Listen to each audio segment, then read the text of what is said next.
اعوذ باللہ من الشیطان الرجیم، بسم اللہ الرحمن الرحیم۔ السلام علیکم ورحمۃ اللہ وبرکاتہ۔ آپ دیکھ رہے ہیں اے ٹو زیڈ عملیات چینل۔ آج میں اپنے بہن بھائیوں کے لیے ایک ایسا عمل لے کر حاضر ہوا ہوں۔ اس عمل کے ذریعے سے اگر کوئی دوست آپ چاہتے ہیں، ان کا رشتہ دار کوئی بھی اگر دوسرے ملک میں رہتا ہے اور وہ چاہتے ہیں کہ وہ وطن واپس آ جائے تو یہ عمل کریں۔ اسی طرح اگر ان پر بہت زیادہ قرض ہے اور وہ چاہتے ہیں کہ قرض ادا ہو جائے تب بھی یہ عمل کریں۔ اور اسی طرح ان کو لگتا ہے کہ ان کے گناہوں کے سبب اللہ تعالیٰ ان کی دعاؤں کو قبول نہیں کرتا تو وہ بھی یہ وظیفہ کریں۔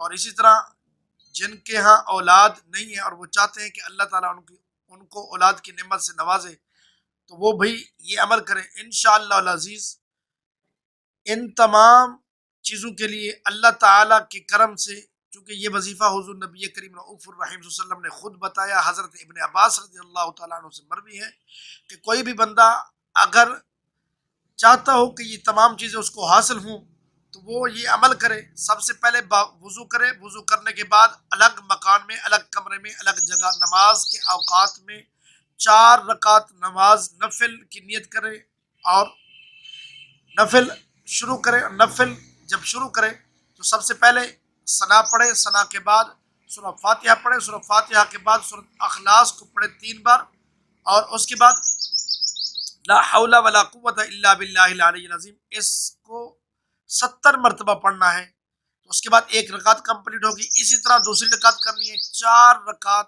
اسی طرح کمپلیٹ کر کے آخر میں دعا مانگنی ہے، اور دعا میں آقا کریم علیہ الصلوۃ والسلام کے وسیلے سے عرض کرنا ہے اللہ تعالیٰ ضرور و ضرور آپ پر فضل کرے گا، اور اللہ تعالیٰ آپ کے ان تمام مراحل کو، ان تمام مسائل کو حل فرما دے گا، آپ پر کرم کر دے گا۔